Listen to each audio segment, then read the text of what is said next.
And then I'm after gonna- you're done, it'll download to your computer. Okay, I'm gonna start that before I forget. I have this Post-it note that says, record one act play meeting. Well, Post-it notes are good. Post-it notes are good and you're doing it, so you've accomplished the first thing already. All right, Jerry, it's yours from here on out then. I can leave. Okay. Just kidding. Okay, it's 12:30, so I'm gonna get started in interest of everybody's time. My name is Amy Doherty. I'm at the High School League. Jerry, you want to introduce yourself? I'm Jerry Girton. I'm the one act play clinician. And every issue that I get, I toss to Amy so she can answer it. No, not all of them, not all of them. And we also have my colleague Sheila Robinson here. Sheila is the new assistant for One Act Play. And Amanda Johnson, who is the former assistant for One Act Play. But I asked her to join us because there's some stuff she still knows that I have yet to learn or Sheila has yet to learn. And Jerry, you can just interrupt me whenever, okay? Sure. Okay. I'm tempted, I kind of want to just start with the main stuff, but I know some people will be joining us later, but I'm going to just start with the main stuff.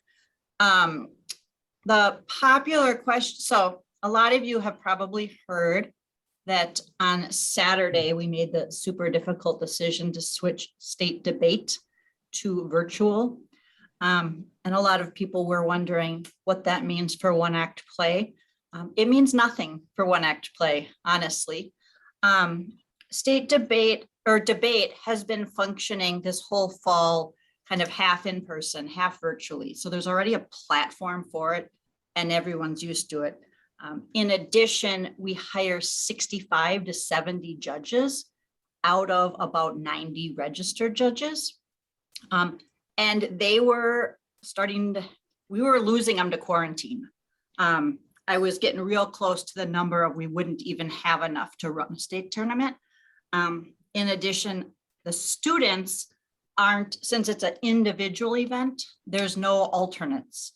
So you can't just pull somebody else to put them in their place. So debate is totally different from One Act Play, and that debate decision meant nothing for One Act. I know there's some people who are thinking, oh, can't we just do what we did last year? We can't. Here's the reason. And we ran this by One Act Play advisory too. So this wasn't my decision or Jerry's decision in the silo, but last year when we decided to switch One Act Play to virtual, we made that decision in September. So directors could pick plays that would fit that model. Whether it be a Zoom play or something that would show up well from video.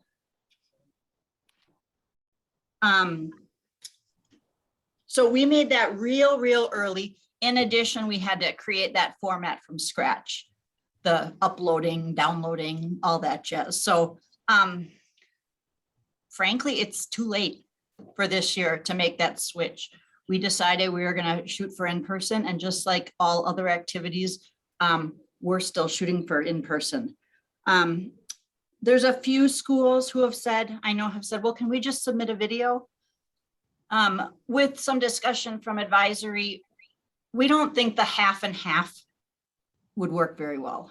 If you're a judge, watching a video and watching something in person is totally different. If a school wants to create a video and send it to a judge, just to get some feedback, not part of the section tournament, they are more than welcome to do that. They can do that during the One Act season, or they can do that later. They could film a video and send it to a neighboring school. It's just not part of the section tournament. So still a couple of those like COVID type things. In One Act Play, they've always been able to make substitutions to cast and crew. And that we've gotten looser on substitutions in our sports where they used to not be able to sub. Well, one act you already could. So I know that if somebody is the star, it's kind of hard to find somebody else to play that role. But if that's what a school has to do, they can do it. A few things you could consider if you have a lot of directors panicking, or if you're nervous yourself, you can certainly limit attendance or have no attendance. The kids could perform for just the judges, or they could perform for each other. If you think back to COVID, a year and a half ago, we limited attendance at everything. We could certainly do that. You could certainly add a buffer between plays so that the kids aren't intermingling quite as much. The other thing, and I know this makes people cringe, it does not say in rules and policies that you need 3 judges. We like having 3 judges. It's ideal to have 3 judges. You get lots of different ideas, and it's easy to tie break for 3 judges. But if you're struggling with that, or if at 10 p.m. the night before your tournament, a judge calls and says that they have to quarantine, it's perfectly legal to have 2 judges or 1 judge. Of course, 2 judges, there's not really a good way to have a tie break.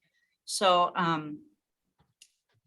Jerry and I were thinking you just might have to, just like a jury, lock them in a room until they can decide. We've also asked one act advisory, although those of you who are on advisory, who are on this meeting, you probably haven't heard this yet, because Jerry and Greg just talked about this yesterday. But if you have a better idea than forcing the 2 judges to decide, let us know and we will share it with all the sections. Last thing that's kind of off of the section manager's guide.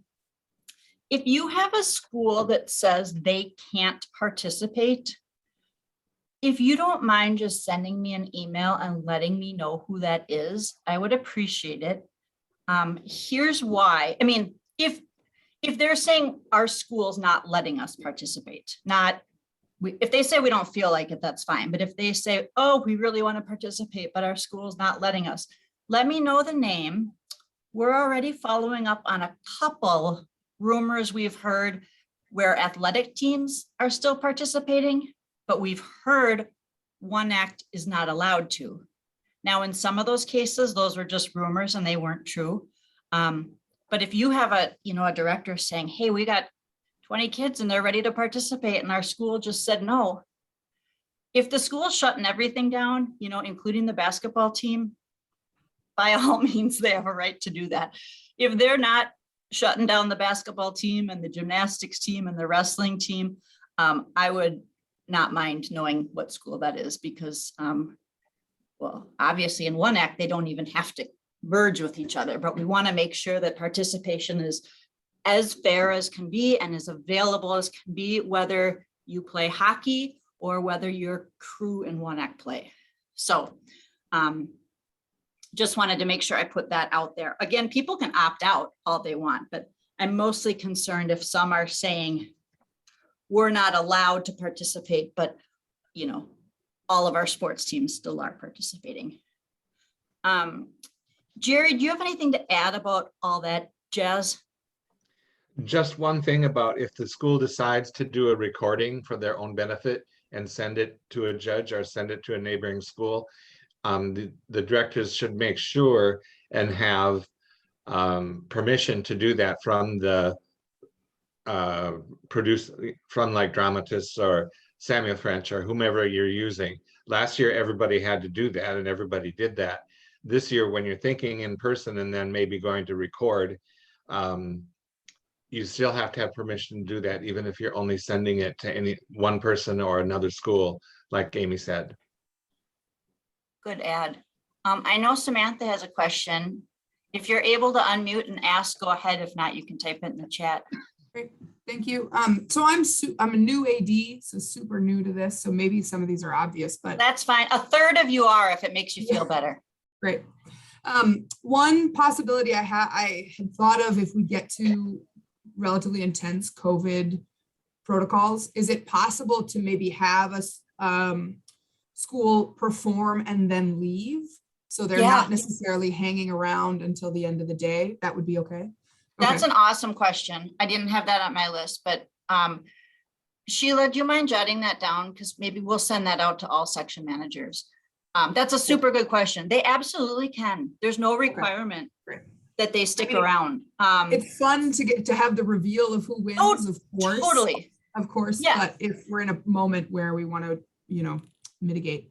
Yeah. The other question I had, and I don't think we are going to get to this point, but we're having conversations about if the school as a facility and as a whole decides to shut down. So as a host site, if we all of a sudden decide to go virtual in the next 3 weeks, I mean, do we just try and find another location? What are your suggestions? Yeah, I don't that's another. anticipate that's gonna happen. No, but I will tell you, in the next 2 months here, I'm running debate, one act play, and gymnastics, and I am making plan B for everything. Right. So yes, I would, number one, I guess, beg them to see if they can still host. I mean, and maybe it's a district policy and there's no way they can, Okay. especially if it's a huge district. If it's not a huge district, they might be up for the conversation. If not, you would have to find another site. So in all of your spare time right now, I know you have none, I would start in your head kind of thinking about who's my backup site. Unless your main site says we're good, absolutely no matter what. Jerry, you had something? Yeah, you could treat it a little bit like like the directives should be this year more than ever. You could have an understudy already in place. Instead of an understudy for an actor, have an understudy for the host. Because it probably would be very awkward to call them on Wednesday and say, can you host on Saturday? But if you know now, if they know, then perhaps it would be easier. And going back to the audiences, one school communicated with me that they are going to allow only the other schools to watch and no audience. And the schools are going to have marked places where they sit. And they'll discourage going in and out, but that they have to sit in the same place for all the other shows that they're going to watch. I think probably the safest is Samantha's suggestion where they do their show and leave. I know that's sad. I know they want to sit and watch and wait, but it might solve issues with your administration and with your school if you say, look, the kids are going to come in, do their play, leave. And Yep. that might be a very good idea, Samantha. Can I And quickly that add to that? dance team did that last year, actually. And I don't run dance teams, so I don't really recall the numbers, but I think it was like, if there's an AD who knows, feel free to correct me. But I think it was like 3 schools came in and the audience of 3 schools came in. Those dance teams performed and then they left. And then you brought in a couple more and then they left. You could certainly do it just one with no spectators. I think some of that might just depend on the size of your auditorium. Like, heck, I've been to Egan and it's, it's like seats 3,000. It's a lot easier to spread out a few groups of kids. But if, your theater doesn't seat that many, it might be tight. But any of those types of decisions, or even questions, I suggest you talk to your region secretary. Your region secretary has been dealing with this all year. Well, no, all 2 years in every activity. So lots of these little brainstorming ideas that are kind of popping into our heads, they've probably already experimented with in other activities, and would probably be happy to field your question. I know there's a couple region secretaries here. Who's here? Jim, John Ross. Do you guys have anything to add about that, or even just the communication between section managers and region secretaries? This is Jim, and I think Sam brought up a great question, and as a backup plan B, and she's at Lake of the Woods in case Lake of the Woods goes down, that we have some place where we can still compete, and to have that in line ahead of time is a great idea. I didn't think about that at all, to be honest with you. but it probably is a good idea to have, and we've got 4 subsections like most places do, and get some backups for that just in case.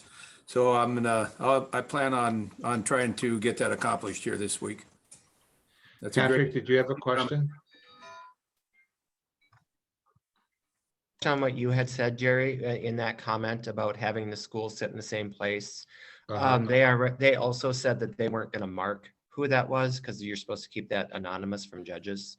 So Right. just make sure you don't mark on the seats that this is such a school. They just know Excellent. where they're sitting. Yeah. That's a Um, super good point. I wouldn't have thought of that, but yeah, you could mark by the play, right? You could say Taming of the Shrew, or you could say School A, but yeah, don't say Coon Rapids, because that breaks some of that anonymity. Jack had a question about vaccinations. Oh, yeah. To my knowledge, unless the region secretary knows something different, you can't ask for proof of vaccinations from audience members. It can be highly, highly, highly encouraged. But I don't think, I know at our state tournaments, we can't ask for proof of any vaccinations. Jim, you don't have any added insight on that from your region secretary's meetings, do you? yeah, basically what we're doing is going by the high school league guidelines, which is wherever the host is, that host site is, we go by what their requirements are, whether it's masked or unmasked. And I know we do that when we get into our basketball and the sports tournaments at our colleges, because the state university system is a masked one. So we follow the local guidelines, whatever that is. But as a region, no, we don't have guidelines that we put out. We go with the high school league. Yep. And that actually addresses the next question, Julie's question about the current league policy on masking. Last year, the league had more overarching policies because we were essentially communicating what the MDH and MDE was telling us. So then we would just tell our member schools. Well, right now the MDH, doesn't have quite as many of those huge overarching rules. So the league policy, as John mentioned, right now is all about the local school. So if the local school says no audience, unless you're going to find another venue, that means no audience. If the local school says audience must be masked, then you have to follow that. If the local school says the audience doesn't have to be masked, I don't think you can take it upon yourself to make that rule, but you could really, really, really, really, really encourage it, or make some signs that don't get into the legality, but just say, please put your mask on. And then that question about performers, whether they have to be masked or not. I put this in the section manager's guide, and I think I might have even put it in the participating school guide. So in the section manager's guide, there was just a 1/3 page called COVID protocol. And it does say the host school's masking protocol should be communicated to directors well in advance. However, all directors must realize and accept that there is a chance local rules could change shortly before the event. For example, they're planning on actors not being masked, and then rules change that require actors to be masked. I know that might be frustrating to some people, but at the same time, they're not making one school be masked and the other school not. And there are some directors who months ago picked a play that might loan itself to wearing a mask already. And if others were making the assumption all along that there's absolutely no way we'd ever have to be masked, I think they may have been being bold in that assumption. And Add the one more idea that, thing. go ahead. I was just say one more angle on attendance. No, I haven't seen it since a year ago in the fall when this stuff all started. In some of our football games, the local school boards of a host site for a playoff game wanted to say that we will only allow our local fans in. They didn't want to mix somebody else's fans in the same site. And as a region, and I think the league may have come out with something too, but as Region 8 up here, we said that's not going to fly. If you choose not to allow everybody in, then we'll find a different site.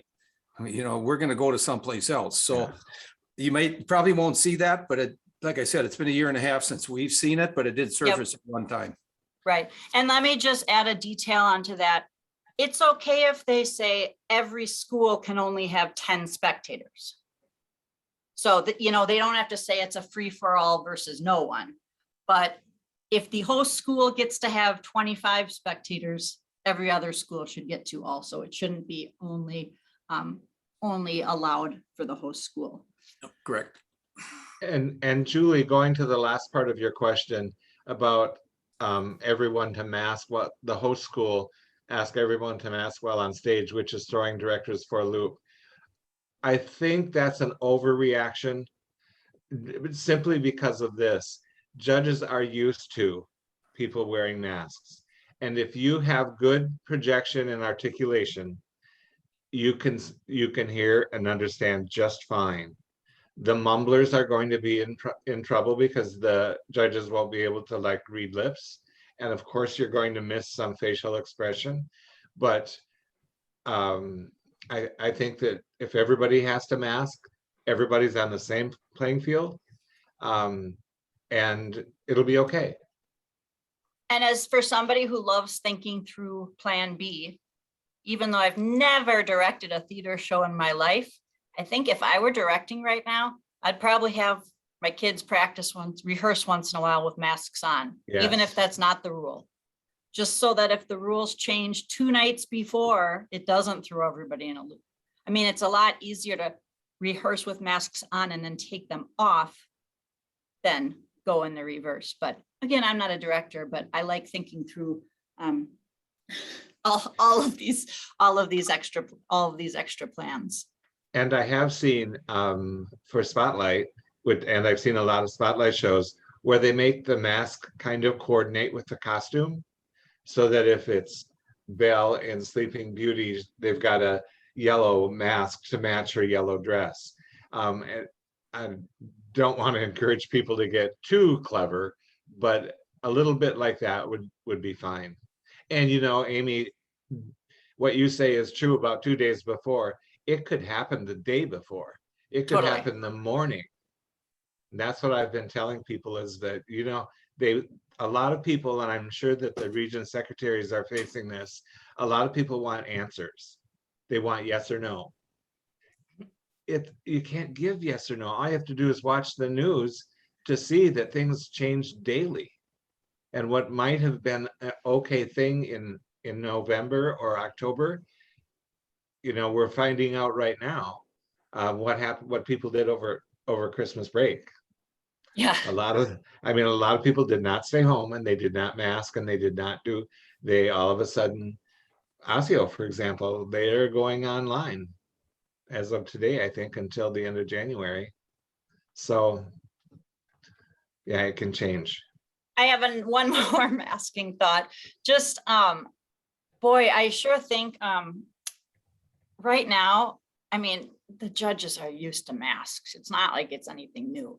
But I would make a note to tell the judges, if you're in a school where the performers don't have to mask, but some opt to mask, the judges just need to look past that. And I trust that they'd be able to at this point. You know, if you just think back, like, I don't know, you know, something you did a couple weeks ago. Do you remember who had a mask on and who didn't? Well, maybe, but you know, if some students are opting to be extra cautious, I trust that judges could look past that, but providing the reminder would not be tough. Glenn just asked if there was a standard piece of language we could formulate to send to our participating schools.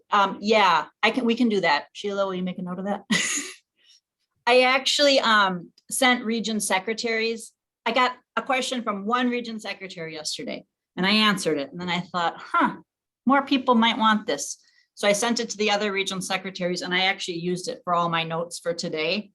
The stuff I wanted to communicate with you all first. But yeah, here's what I'm gonna do. Because I want, if there's real specific questions, like, are we allowing an audience or not? I'm not gonna be able to answer those. So I'll come up with something. I'm gonna send it to you.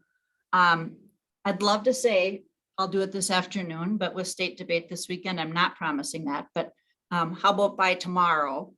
I'll send it to section managers and then you can either revise it, change it. I mean, you can't like change the law, but use it as you see fit and you can send it to all of your directors. Patrick, your question about you need judges on February 5th, you and half the state. I Okay, mean, it's just really hard. Do you still have two?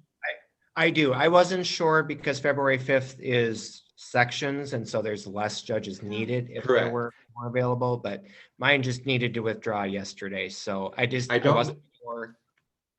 where I that don't was. mean you shouldn't try, Okay, that you shouldn't go to that list and try. okay, For example, I know one guy that is free on February 5th because he just said he knew I was looking for judges for people. So where are you? Where is? it'll be at Providence Academy in Plymouth. Oh my gosh, the guy is Cliff Janke and he lives in Maple Grove. I will send him an email before the end of the day. Yep. I would Okay. do it before all these other people send him. Yeah. That's why I didn't want to say his name. I didn't want to let the secret out. You're Yeah. excused for 5 minutes. His phone number is, no, I'm not gonna do that. Jerry's really good buddies with him. Maybe he'll just text him. I think, is it January 29th? We're having a Oh. lot of trouble with. And again, okay, well, here's one answer that none of you are gonna like, but we use this answer in sports all the time, as Jim's gonna be able to attest. You're not required to stick to the original plan date.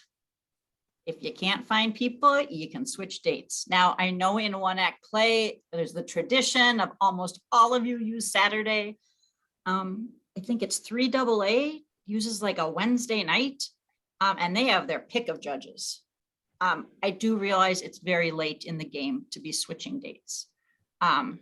It But- might be a good note for next year. Yes. Maybe think Yes. about it for next year. Could you do a Friday night? Starting at 3 p.m. Because we have trouble when everyone is going on the same Saturday. But I mean, my first thought, and this is what we would say, oh, John said, yeah, 8AA uses Thursday nights. In sports, we say if you can't get enough people, you just switch dates, and nobody likes that answer, but yeah, and it depends how many schools are involved. If you're gonna have 16 schools starting at 3 p.m. is certainly not logical, but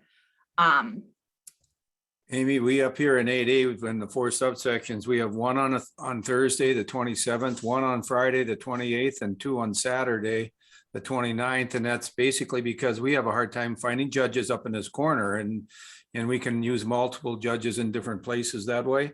In the afternoon, one starts at 4 on Thursday and the other is 4:30 on Friday. And we have an average of about 6 plays that we get in. Sure. And they do it every year, so they're good with that part of it. yeah, that's good. The other, again, just talking about availability of judges, once again, you can use 2, you can use 1. We don't prefer it, but it's certainly allowed. Also, it's not too late to recruit someone. So, if you think about your schools, reach out to your directors. Who has an English teacher or a music teacher, a social studies teacher, any theater fan down the hall, who would be really good at providing feedback to kids, even if they've never directed. They would still have to register. And ideally, we would have them attend a clinic. But I would say if you find a person like that, contact Jerry. And depending on their qualifications, we could waive the clinic for 1 year, or, Jerry can make sure that you connect with them about, a whole bunch of things. They would have to get registered, like I said, but there might still be people out there who, I actually texted a friend a few days ago. She participated in theater in high school and now she's an elementary teacher. And I've always thought, oh my gosh, she'd be perfect. So I texted her a few days ago. She's not yet registered, but I'll keep working on it. I would be more than willing to sit down with, if face-to-face does not involve driving to International Falls. Sorry, I just can't do that right now. But we could do this. I'm glad to sit down with somebody, even though it's not a full workshop. I could go over with them things they might be especially worried about. And what some things definitely not to do, and things to look for. So if you have somebody like that, rather than rule them out right away because they don't have a clinic, have them or you contact me. I can't set up Zoom. I'm a 1980s guy living in 2021. If you can't do it, if the director can't do it or the judge can't, I can hook you up, Jerry. Okay. I would be glad to do that. And then they could probably attend a full workshop next year. But I could, one-on-one, I could go over a lot of stuff in an hour. Or heck, if all of a sudden we hear of 3 or 4. Yeah. Yeah. And I think more and more teachers have their own Zoom accounts now because their schools have provided it. For state debate, we use like half of District 196 Zoom accounts because they all have them already. So Jerry, most people would probably be able to get you connected. So the other thing, a week or 2 ago when I thought, oh, we should just have a section managers meeting to touch base. My idea was I would go over this section managers guide, which always bugs me a little because I'm like, well, if I point some things out to you, does that mean you're not supposed to pay attention to the other stuff?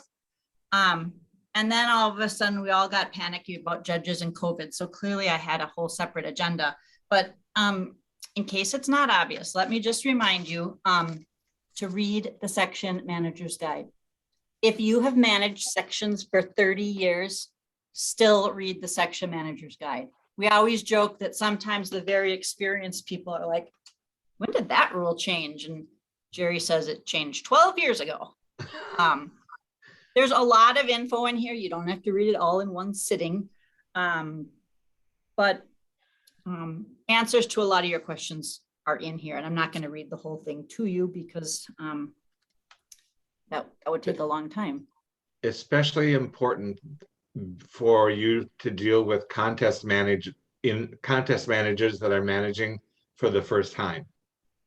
I have gone to schools as a judge and the contest manager had no idea other than he thought he was supposed to just be there.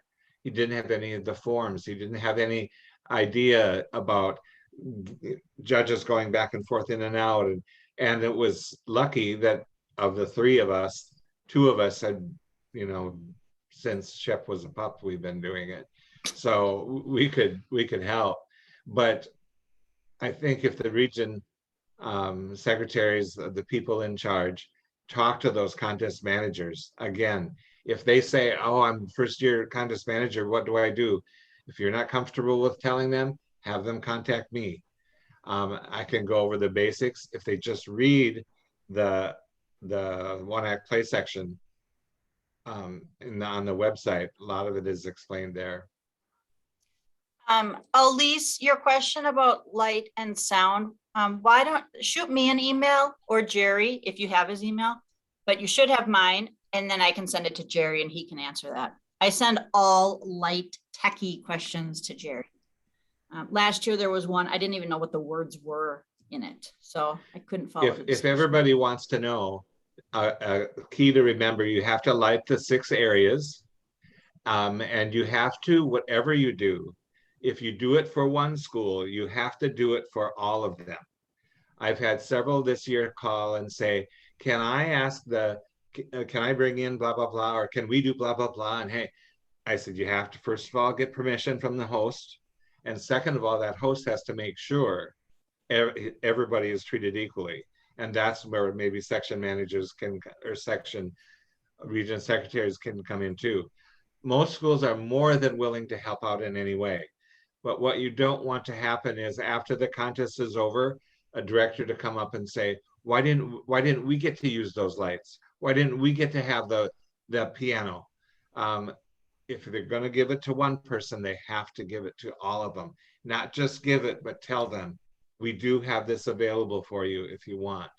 But if they bring in their own piano, That's fine. then like, first, yeah, that's a great idea to bring in your own piano. But if they bring in their own piano, like a visiting school, they don't have to share it with the others. But if the No. host school provides the The piano, host school provides one thing to somebody, they have to supply it to all or offer it all. and let me just one thing that's on the section manager's guide, but I am going to point it out. If you happen to be the contest manager and you are a director on that same day, first of all, that's really, really challenging, as some of you can attest. But if you are in that position, contest managing has to be your number one priority, and you have to be available all the time for other directors. So that either might mean find another contest manager, which I know is probably impossible, or get your assistant director or students to know that they're going to be on their own that day. It's really important that the contest manager be available for questions. And in the past, we've had some directors say like, oh, I felt bad asking them because they were setting up their own play, but really that person should just be available. And you know, the rule is 20 kids, 2 adults. And if you're the director and the contest manager, just don't be one of the adults. Get another adult to come with the team, and you can't help then, because that would be 3. But you can go out into the audience or whatever and make sure everything's timed and all of that without being one of the 2. Again, an understudy kind of thing. If anybody else has questions that you think will apply to a lot of people, let's fire them away. If you don't have a question that you think will apply to a lot of people, but you have some individual questions, feel free to hang on. If any of those individual questions we think everybody needs to know, we'll be sure to get that out to you. But I mean, at the rate we've been going, Jerry and I could stay on this meeting for like 12 hours and keep discussing things. And I know some of you have class to get back to, or directing, or quarantine, or other things. So if you need to leave, you can look for an email from me by tomorrow. If you want to, ask questions, you're welcome to stick around too. And Glenn, you're absolutely right. The contest manager should not be if the same person's doing both jobs, they should not be contacting the judges at all. And so it's best, as Amy said, make 2 different positions. And if you can't find another contest manager, find another person to go along and be the assistant instead of you.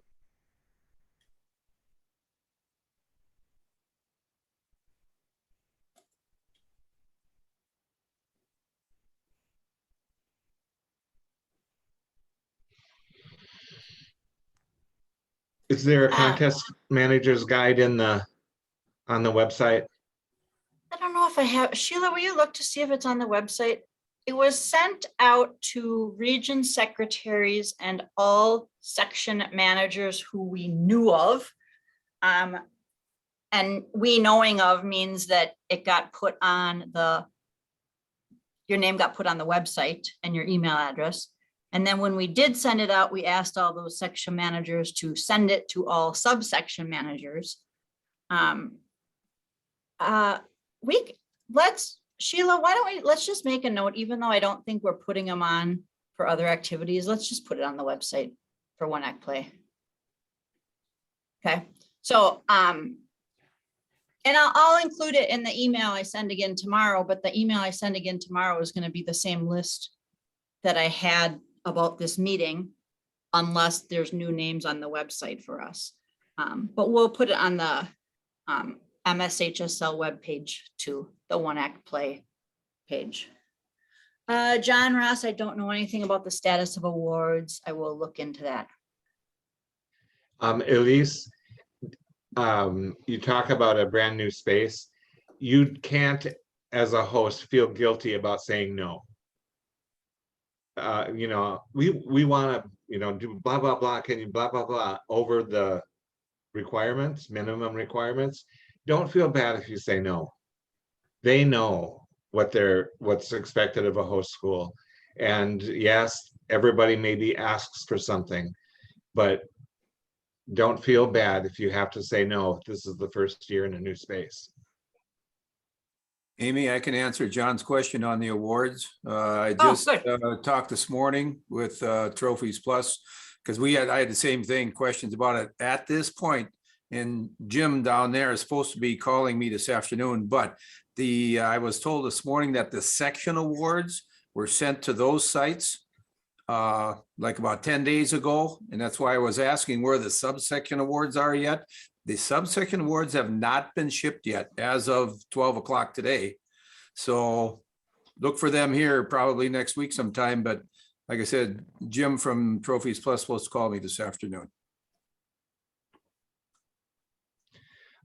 Jerry, Glenn, do they you have- see that? Yeah, you see that question? About spiking? Yeah. Yes, you have to ask permission to do that, first of all, because tape can leave a mess on the stage.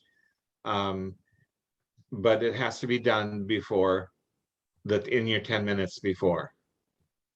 Now, some schools will let you come in and look at if you've never been in that space, look at the space. Again, if you do it for one school, you have to do it for all of them.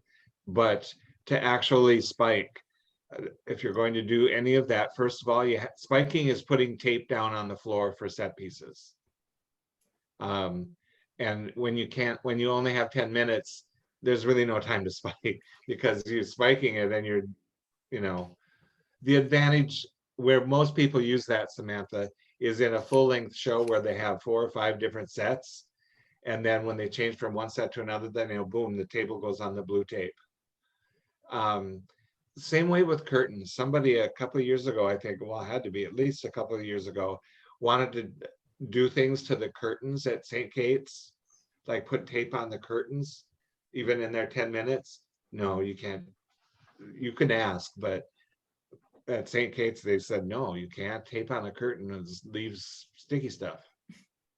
So be very careful with that kind of thing.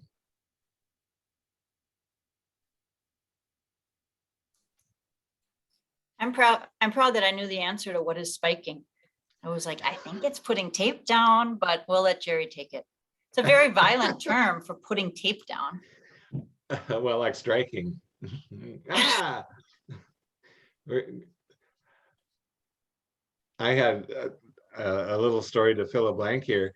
When I was doing a show and with a couple actors that were first-time actors, never been in a show, and on the rehearsal schedule, it said for the first dress rehearsal, call is at 6 o'clock.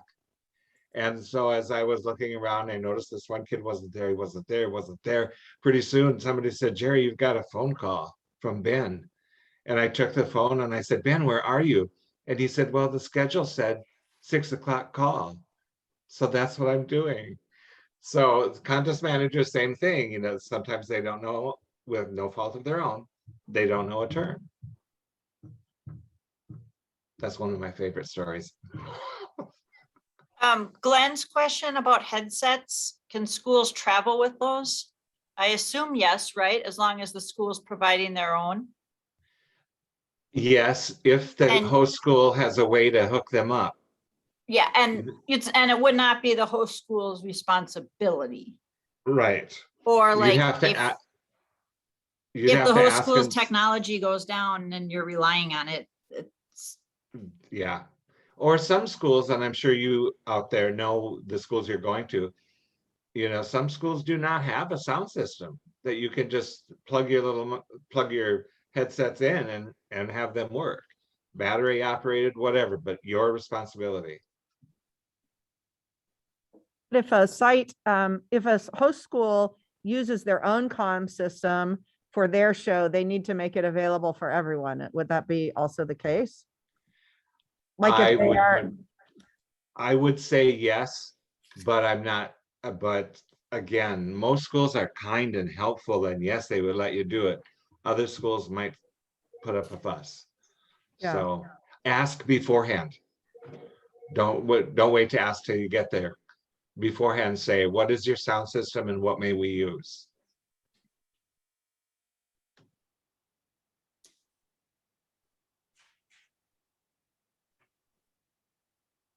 Yes, Jack, you're right. Gaffer tape is best to use. Anybody else have questions or other, there's been some great thoughts, sharing of great thoughts. And hopefully this helped you feel a little bit like you're not alone in this. You're not alone out on an island. There's a whole group of you trying to do this together. And I can assure you there's an even bigger group because there's people trying to do it for debate and trying to do it for alpine skiing and trying to do it for Nordic skiing. And it's a challenge and it's hard. And we really, really, really wish we were not in this position. But hopefully some of the smiles on the kids' faces or watching them take selfies of themselves or lining up to buy hats at the state tournament. Hopefully all that ends up making it worthwhile and kind of warms your heart and you can put all the hard work behind you. Remind me of that, Jerry, next time I get stressed. Okay. Okay, I will.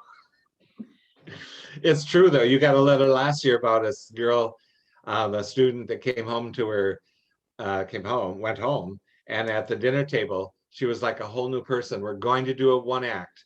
It's going to be recorded. It's going to be a virtual, but I get to be in the one act. Totally. You Her forget dad said that- it had been miserable for months at the dinner Yeah. table and suddenly, yeah. And they were like a new program. Dad, who's also the AD, admitted like they weren't thinking they were going to make it to state, like, but it was her thing. I mean, she got to see her people and Yeah. I think So- sometimes we all know that one acts and the fine arts get overlooked a lot of times because of the, it used to be athletic directors instead of activities directors. But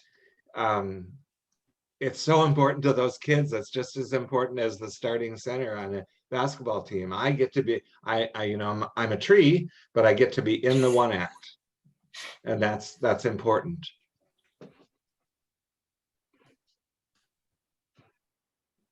all right. Well, if there's no more questions, we will log off. And if I don't I will have too many, stay. yeah, I but can we can stay stay. on. I I can can stay keep- on for a few minutes. We could keep Jerry on all afternoon. It could I just be like know. an open house. But It's like otherwise, it's my- thank you to all of you. We could set you up as like open house all day, Jerry. It could, because I go sometimes 3-4 days without seeing anybody, and this is kind of fun. It could just be like, if anyone has a question for Jerry, he'll be available. Here are his office hours. Yeah. You could have Cliff Janke with you. It could be. Yeah, we could do speech theater combination.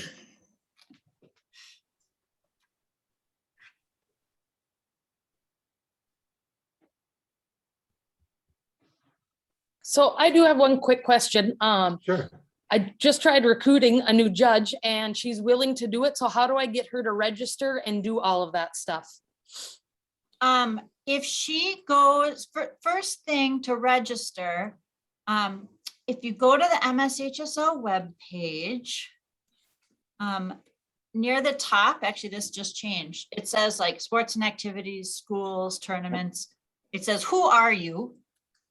So check who are you and go to fine arts judges. Okay. And then that page will walk through how to register. Okay. So Um, she already judges speech. Does she also need to register to do one act? Yeah, and there's a chance she's not registered for speech yet, but to work sections speech, she's gonna have to get registered for speech anyhow. Okay. So ask her if she's registered for speech. If so, she can just go back into the account and add one act play. Okay.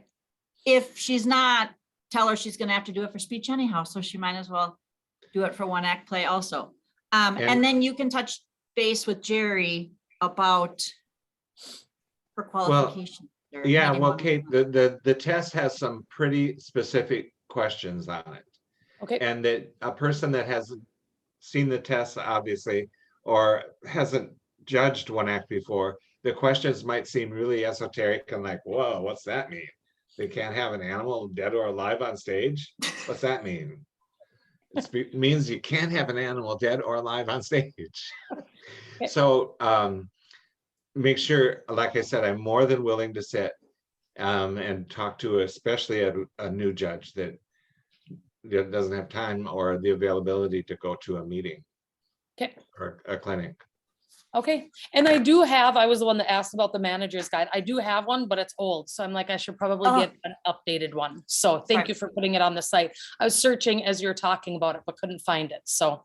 And actually, I like the idea of the person you've recruited is also a speech judge, because that's clearly an easy group to hit too. You know, I rattle off these teachers who could do it, but yeah, if you know speech judges, that's a pretty, Well, an easier first, transition than. she's first my sister, so I can twist her into anything. And she's a speech judge. So yeah. And we lends have itself one well. section manager with a unique last name. And when I just looked at the list of judges the other day, there are 3 new people with the same last name. So I think there's a few of you going out and doing some recruiting. Okay, thank you so much for doing this. This was super helpful. Yeah, Good. absolutely. I'm glad we did it. Amy and Jerry, I got a question, with judges again too. Gosh, 10 years ago or so, we had with Chris Franz and he arranged it. We've had a hard time finding judges because they had to go all the way to the cities for a workshop, and it was just like 6-hour drives for some of my people, and they just didn't want to take that time out and the expense and everything else. So Chris arranged some clinics for speech, for music, for one act play to come up to the Northwest, like up in the Boston area there, Detroit Lakes, we put them on. Anyway, that was before the onset of Zoom. And I know I'm a basketball officials coordinator for Northwest Minnesota, and I know we have clinics that officials get credit for on Zoom. We had 2 of them this year, 2 in-person clinics, one in the cities, one up at Virginia, and the other 2 were in Zoom. Is that something down the road that because of Zoom, we might be able to get some more people to judge and get credit for it without the expense and everything else involved? I'm not going to say that never will that happen, but for example, I did a workshop this fall in the cities. I did a workshop up by Duluth, and one in the South. And I will gladly go anywhere to provide a workshop. I will drive up to 8A. And What? Cliff Janke will do it too if you want to do a 1-act speech.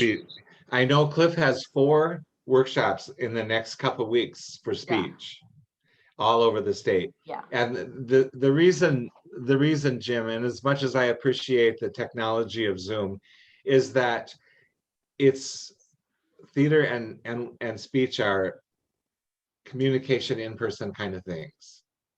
And that's why Cliff and I both feel that we really, really want to get this in person. Now at CTAN last fall, we did do one online. Yep. So if you have people, tell them to watch for CTAN, which is usually held in St. Cloud, Communication and Theater Association of Minnesota. And I will be doing one there this fall, hopefully in person, but it has to be then's the time to catch the Zoom. And like I said, if you have 4 or 5 people that you think would like to take the clinic, I'll gladly drive. I'm old and retired, so I don't have to worry about not starting until, I can drive and be there by 4. And I agree 100%, Jerry. In person is by far the best. I had met several times in my secretary spot here. Somebody will ask me a question, I'll say, give me a call. Because rather than type it, you can't get everything across when I'm typing an email back or an answer back. Right. Let's talk about it. Yeah. And so I agree with that 100%. It's just that sometimes one Zoom could cover the whole state if for people who really couldn't, but to come in person would be great. Yeah. Yeah. Yeah. And I think even like right now, if all of a sudden we hear of a handful, instead of Jerry meeting one-on-one, we could kind of start doing it on an emergency basis and we'll see Yes. where that takes us. But I think Jerry and Cliff just like to travel all around Minnesota as much as John Millay does. And And we like to talk to people.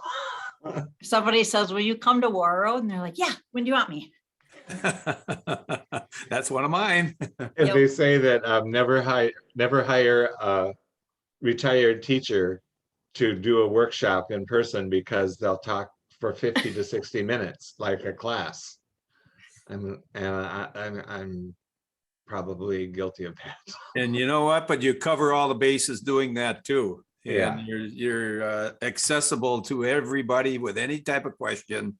Oh, yeah. And when I put on the basketball rules meetings for years up here in person, and then they went away from all of that, I really miss the contact that I have with all my referees. Now I really don't get to see them anymore and stuff, and other than the game. So in person is better if we can work. And Jim, I appreciate you being here right away when, I was like, oh, Jim might know that. I recall another section managers meeting for some other activity where I had a region secretary and I was like, oh my gosh, that was so helpful. So I'm going to think in advance, even when I'm scheduling my gymnastics one, region secretaries see things from a different angle and can often answer questions that I can't. So I'm going to see who's available for my gymnastics one. Yeah, it won't be me. My little schools up here, I've only got a handful couple that have gymnastics, so they go a different direction, and I don't run a gymnastics tournament. So no, you don't. I'll make Jeff Whistler do it. There you go. Get Pete Shealy out of St. Cloud. Tell Pete I said he needed more to do. Okay, there you go. Okay. All right. Nothing else. I'm out of here. All right. Thanks for Thanks, what you Jim. do down there, Jerry and Amy and everybody else. You bet. Thanks for what you're doing. Yep. Bye-bye. Bye. All right, I'm thinking Rob is just maybe got called away.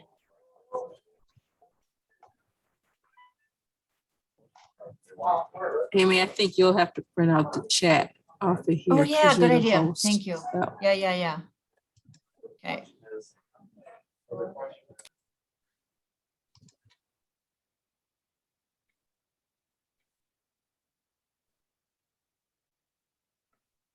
Okay, got the chat. I'm glad we did that, and I think it hopefully calmed a few people's nerves. I am too. And it is, I can imagine how frustrating it is for you because it is for me and I don't have nearly the numbers. They want yes or no answers. Right. It's like Amy can tell the future.